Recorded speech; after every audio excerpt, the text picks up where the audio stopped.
ভাই শয়তানের কাছে কে ভয়ঙ্কর? ভাই শয়তানের কাছে কে ভয়ঙ্কর? একজন আলেম শয়তানের কাছে ভয়ঙ্কর। ভাই 100 পীর দরবেশ আউলিয়া যদি আইসা দাঁড়ায়, 1000 পীর দরবেশ আউলিয়া আইসা যদি শয়তানের পক্ষে দাঁড়ায়, পারবে না শয়তানকে ফিরাইতে। 100 আবেদ, 100 সরল সোজা লোক, শক্তিশালী লোক যদি আইসা দাঁড়ায়, পারবে না শয়তানকে ফিরাইতে। 1000 সরল সোজা আবেদ লোক যদি আইসা দাঁড়ায় শয়তানের পক্ষে, পারবে না। যদি একজন আলেম আইসা শয়তানের পক্ষে দাঁড়ায়, ভাই শয়তান এখান থেকে যেতেই হবে। কারণ আলেমের ভিতরে আল্লাহ তাআলাই সে জ্ঞান, সে বুদ্ধি দিয়ে দিয়েছে। নবীজি বলছে, আমি যদি মারা যাই, আমার ওয়ারিস হিসেবে, আমার মালিক হিসেবে থাকবে আলেমরা।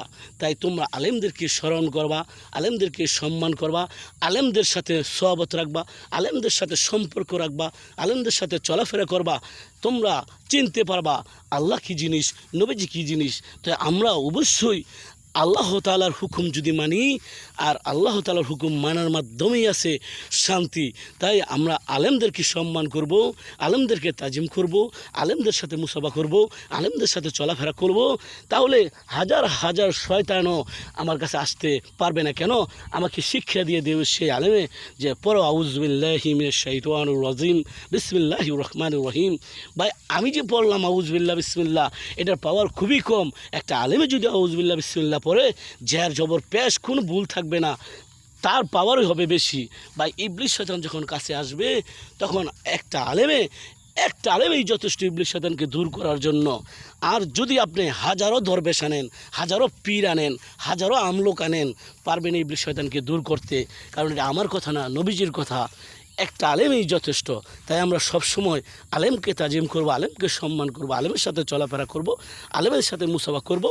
আর আমরা দিনকে শিক্ষা করতে পারবো, দিন অর্জন করতে পারবো, দিনকে আগায় নিতে পারবো।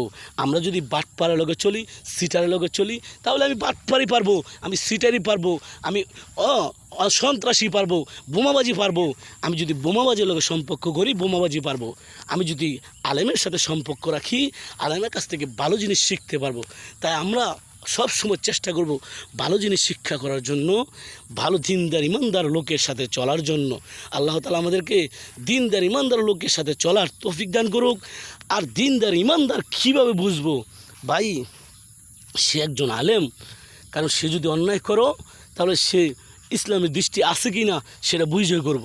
আর যদি সে অন্যায় করে, তো সে তো অন্যায়কারী হয়ে গেল, সে আলেম থেকে জালেম হয়ে গেল। তো ভাই আমরা ভালো মানুষ বুঝা আমাদেরকে ভালো মানুষ চিনতে হবে। অবশ্যই ভাই একটা আলেম অন্যায় করতে বিবেকে বাধা দেবে, আর একটা বেদিনে অন্যায় করতে বিবেকে বাধা দিত না। যে ব্যক্তি 5 ওয়াক্ত নামাজ পড়ে, পাঞ্জাবি পায়জামা পরে, সে অন্যায় করলে ভাই বিবেকে বাধা দিব। আর যার দাড়ি নেই, টুপি নেই, পাঞ্জাবি পায়জামা নাই, সে একটা অন্যায় করবে, সে একটা গান গাইতে পারবো, আমি চাঁদ খেয়ে বলি তুমি সুন্দর নয় আমার মায়ের মতো। ভাই একটা ভালো জিনিস একটা ভালো, একটা খারাপ জিনিস একটা খারাপ। আমি যদি গাই বেদের মেয়ে জোসনা আমায় কথা দিয়েছে, এটা তো বেদিনে গাইতে পারবো ভাই, এটা কি একটা ফুজুরে গাইতে পারবো? ভাই গান যে বেদিন, যারা বেদিনে চলছে, বেদিনের পথে চলছে, তারা গান গাইতে পারবো। ভাই যাদের দাড়ি টুপি নাই তারা গান গাইতে পারবো। কিন্তু যারা দাড়ি টুপি নিয়েও গান গায়, তারপরে কিন্তু তাদের বিবেকে বাধা দেয় না, এটা অন্যায়, এটা ঠিকই অন্যায়।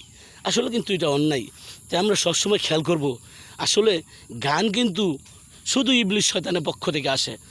আর আল্লাহর নাম, আল্লাহর হুকুম কিন্তু শুধু আল্লাহর পক্ষ থেকে আসে। গান যখন ইবলিস শয়তানে গায়, তখন কিন্তু নাচানাচি ফালাফালি হয়। আর কান্নাটা যখন আসে, তখন কিন্তু আল্লাহর পক্ষ থেকে কান্নাটা আসে।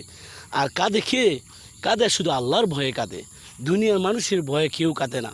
শুধু আল্লাহর ভয়ে যে কাঁদবো, সে পরকালে পাবো। আর যে দুনিয়ার মানুষের ভয়ে কাঁদবো, সে তো দুনিয়ার মানুষের ভয়ে কাঁদলো, সে দুনিয়াতে পায়ে যাইব। তো আমরা অবশ্যই আল্লাহকে সন্তুষ্ট করার জন্য, নবীজিকে সন্তুষ্ট করার জন্য আমরা অবশ্যই আল্লাহর হুকুম মেনে চলবো, দিনের পথে চলবো, দিনকে জিন্দা করব। তাহলে আল্লাহ তাআলা আমাদেরকে পরকালে রাখবে শান্তির এক ঠিকানা, জান্নাতে।